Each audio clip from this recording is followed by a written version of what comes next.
चल, तो क्या पढ़ रहे थे हम? वैदिक सभ्यता, शायरी। शायरी थोड़ी देर बाद सुना देंगे। चलिए, तो अभी तक हमने हड़प्पा सभ्यता, वैदिक सभ्यता, ठीक है, मोहनजोदारो, और उसके पहले अगर अपन चले जाएं तो सारी चीजें पढ़ चुके हैं। आज कौन सी क्लास है? चौथी। इसमें क्या पढ़ना है हमें? वैदिक सभ्यता।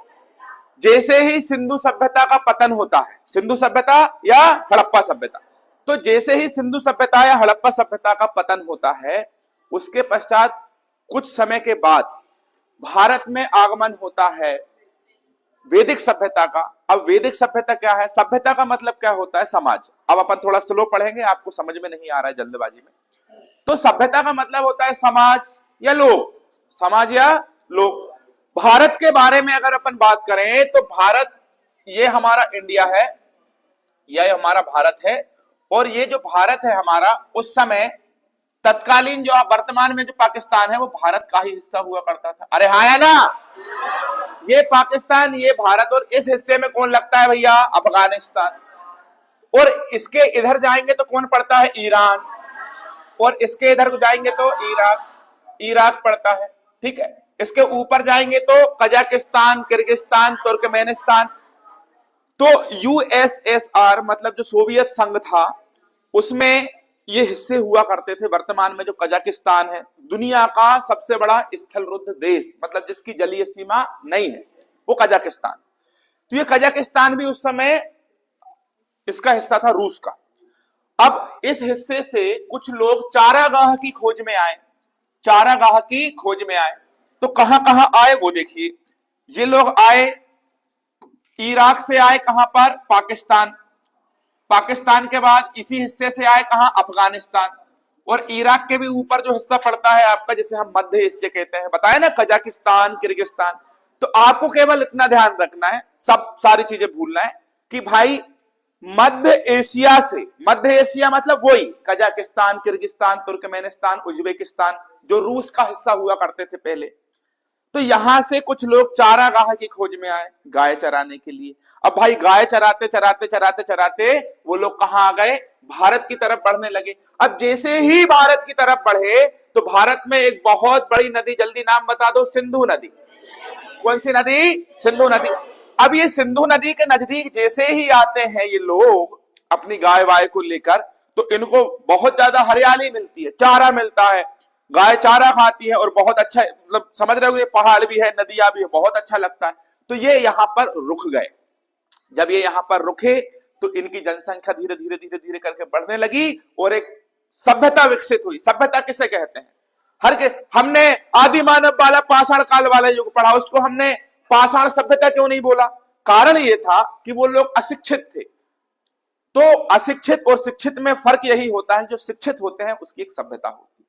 क्या होती है? सभ्यता। तो ये लोग समझदार थे, लेकिन उतने समझदार नहीं थे जितने सिंधु सभ्यता के लोग थे। सिंधु सभ्यता के लोग तो गजबई, बिल्कुल एकदम दिमाग रखते थे। आप देख लो, ईंट, पक्की ईंट के मकान, अभी ईंट का आविष्कार अभी जाकर हुआ नहीं, पहले मिट्टी के, आज 50 साल पहले चल जाओ, 100 साल पहले तो मिट्टी के घर होते थे, अब ईंट का यूज होने लगा है। लेकिन आप देखो यार, 2500 साल पहले उन लोगों ने ईंट बना दी थी, ईंट, पक्की ईंट, समझ रहे? तो वो समझदार थे, इसलिए सिंधु घाटी को हम सभ्यता बोलते हैं। वैदिक सभ्यता जो थी, ये लोग जब यहां पर आए, निवास करने लग गए और सिंधु नदी के दोनों तरफ ये लोग रहने लगे, तो यहां से एक सभ्यता का विकास हुआ जिसको हम कहते हैं वैदिक सभ्यता। क्या कहते हैं? वैदिक सभ्यता। और वैदिक सभ्यता किसके बाद आई, जल्दी बताइए? सिंधु घाटी सभ्यता के बाद कौन आई? वैदिक सभ्यता।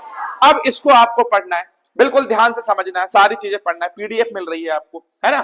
चलिए, तो अब यहां पर देखिए, वैदिक सभ्यता के लोग कहां कहां रहते थे? अफगानिस्तान, पाकिस्तान और भारत, पंजाब तक इनका विस्तार था।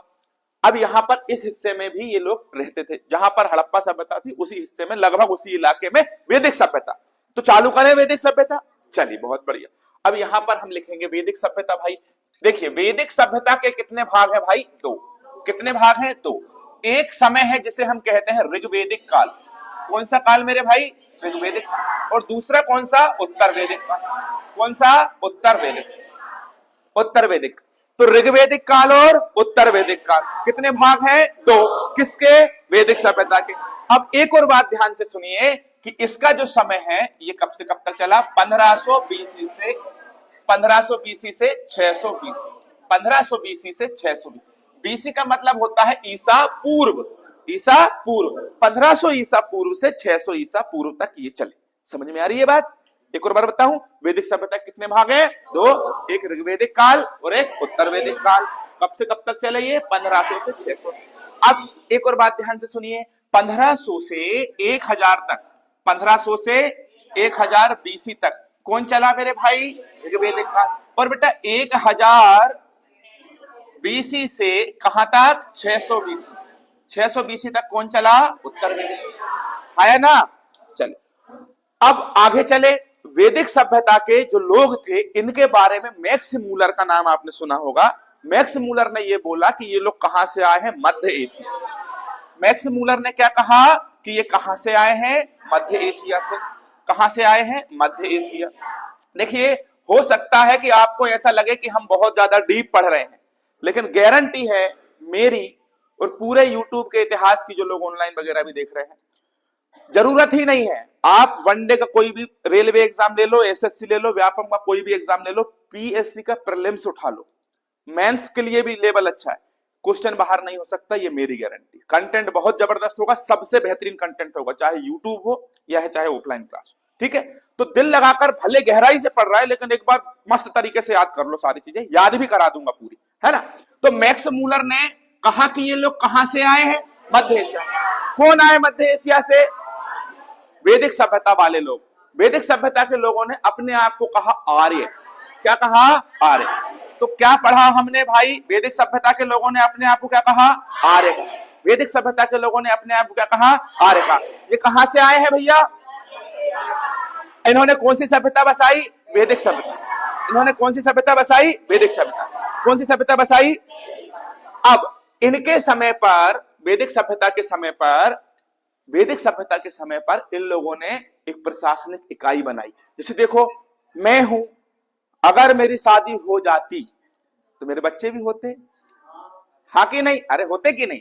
अब बच्चे होते तो बच्चों से मिलकर क्या बनता? मेरा परिवार, है कि नहीं? जो नहीं बन पाया तो फिर परिवार बनता। अब मेरा परिवार, पड़ोसी का परिवार, इनका सबका परिवार मिला के एक गांव बनता। गांव, बहुत सारे गांव मिलते तो क्या बनता? तहसील। बहुत सारी तहसील मिलती तो जिला, बहुत सारे जिले मिलते तो प्रदेश, प्रदेश मिलता तो। ऐसे ही इन लोगों ने इकाई जमाई। सबसे पहले इन्होंने क्या बनाया? कुल, फिर ग्राम, फिर विश्व, फिर जन, फिर राष्ट्र। बिल्कुल ऐसा कंटेंट दे देंगे बेटा, बिल्कुल। मतलब ये समझ लो कि ये आखिरी युद्ध है तुम्हारा। मतलब पूरा अगर ले लिया तुमने कंटेंट, पूरा जीके का सार पूरा ले लिया, इसके बाद तुमको कोई युद्ध नहीं करना, कहीं नहीं जाना, एक बार फतेह है इसके बाद। समझ रहे हो कि नहीं? चल, तो कुल, ग्राम, विश्व, जन और राष्ट्र।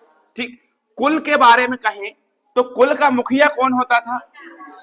कुल का मुखिया पिता, जिसे हम पिताजी बोलते हैं, डैडी बोलते हैं, पापा बोलते हैं, डैड बोलते हैं, बापू, हाँ बापू बोलते हैं। ग्राम का मुखिया कौन? ग्रामीण। बताओ बेटा, अभी क्या बोलते हैं? सरपंच।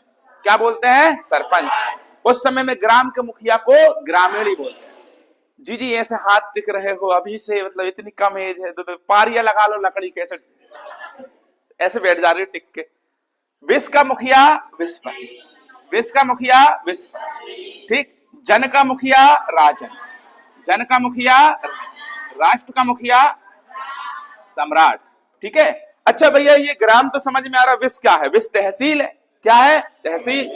जन जिला, राष्ट्र, जन को जिला कह सकते हो, प्रदेश कह सकते हो। ठीक है, समझ में आ गई इतनी बात? तो इन लोगों ने इस प्रकार से अपनी प्रशासनिक इकाई बांट दी। कौन लोगों ने? वैदिक सभ्यता के लोगों ने। क्या कहते हैं वैदिक सभ्यता के लोगों को? आर्य। क्या कहते हैं? क्या कहते हैं? आर्य। अब इन लोगों के पास अपने अपने अधिकारी भी थे। कल मैंने थोड़ा सा इसको पढ़ा दिया था ना, ठीक, आज इसको पूरा कंप्लीट कर देंगे। इनके पास अपने अपने भी क्या थे? अधिकारी। कौन कौन? सूत, कामादी और रथकार। कितने अधिकारी थे? 12। कुल कितने अधिकारी थे? 12। जिनमें प्रमुख कितने थे? 3। कौन कौन से? सूत, कमादी, रथकार। कौन कौन? सूत, कमादी, रथकार। फिर से बोलो, सूत, कमादी, ये प्रमुख थे। आपसे ऐसा भी क्वेश्चन, भाई देखो रथकार क्या है? अधिकारी है। किस समाज का? वैदिक सभ्यता। वैदिक सभ्यता के जो लोग थे उन्होंने जो अधिकारी नियुक्त किए थे उनमें 3 अधिकारी नियुक्त थे, ठीक है, जो प्रमुख थे।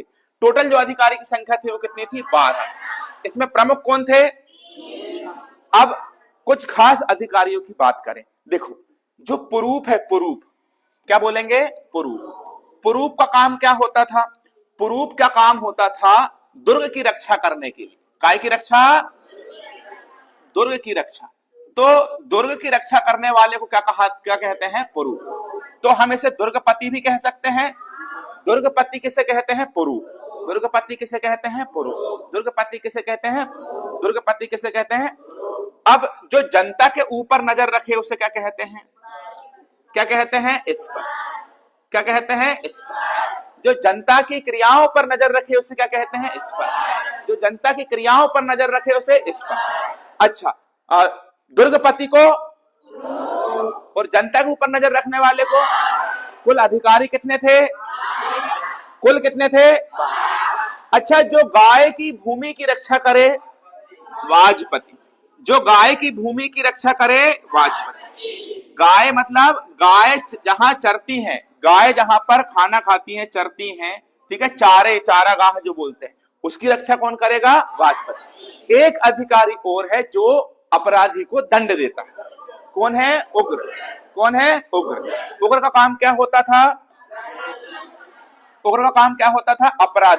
अपराधी को पकड़ना। ये काम कौन करता था? उग्र। जल्दी बताएं, वैदिक सभ्यता कब से कब तक चली? 1500 से। कितने भाग है इसके? 2। एक कौन सा? ऋग्वेद, एक उत्तरवेद। ऋग्वेद कहां से? 1500 से 1000। उत्तरवेदिक 1000 से, ठीक है। मैक्स मूलर ने क्या बोला? ये कहां से आए हैं? मध्य से। इन्हें क्या कहा गया? बहुत बढ़िया। बताएं, इनकी जो प्रशासनिक इकाई थी वो कुल, ग्राम, देश, जन, राष्ट्र। कुल का मुखिया पिता, ग्राम का मुखिया, देश का मुखिया, जन का मुखिया, राष्ट्र का मुखिया, सूत, कमादी, रथकार। टोटल कितने अधिकारी थे? 12। दुर्गपति कौन था? पुरूप। जनता के ऊपर नजर कौन रखता था? वाजपति गाय के चारागाह की रक्षा करता था। उग्र क्या करता था? अपराधी। उग्र क्या करता था? अपराधी। चले आगे। इतना पूरा अच्छे से समझ में आ गया? बहुत बढ़िया। चलिए, अब इसके बाद अपने को आगे चलना है और ये देखना है भाई कि ये जो प्रशासनिक इकाई थी, जो अधिकारी थी, इन अधिकारियों में राजा भी कोई होता होगा? राजा होता होगा कि नहीं? तो जो राजा होता था उसके ऊपर भी बहुत प्रेशर होता होगा। अब जैसे आप देख लीजिए, मैं अकेला रहूं यहां पर, कोई नहीं रहे, भाई लोग ना रहे, मनीष भाई ना रहे, रोहन ना रहे, अनिकेत ना रहे, विशाल ना, अगर मान लो ये कोई सपोर्ट ना करे तो फिर मैं ही कैमरा चलाऊं, मैं ही बोर्ड पर पढ़ाऊं, ये बोर्ड को मैं ही लगाऊं, सब अकेला हैवी पड़ जाएगा, वहां भी मुझे ही बैठना पड़ेगा, नहीं कर। तो इसके लिए काम को बांट दिया है अपन ने। ऐसे ही इन लोगों ने भी काम को बांट दिया था। इन लोगों ने कैसे काम को बांटा कि इनके यहाँ जो राजा होता था, उस राजा को ज्ञान देने वाली या उसकी मदद करने वाली या उसको समझाने वाली या उसे कैसे रहना चाहिए, क्या खाना चाहिए, रक्षा कैसे करना चाहिए, दुश्मन से कैसे लड़ना चाहिए, ये सब बातें बताने वाली समिति हुआ करती थी। कौन कौन? एक सभा और एक समिति। ये क्या है? समिति नहीं बोल सकते इनको, हम बोल सकते हैं कि भैया ये प्रमुख ऐसी संस्थाएं थी जो राजा के ऊपर नजर रखती थी। क्या हो गया? ठीक, तो क्या किसके ऊपर नजर रखती थी? राजा को। राजा के ऊपर नजर रखती थी, राजा को सलाह देती थी, ठीक है।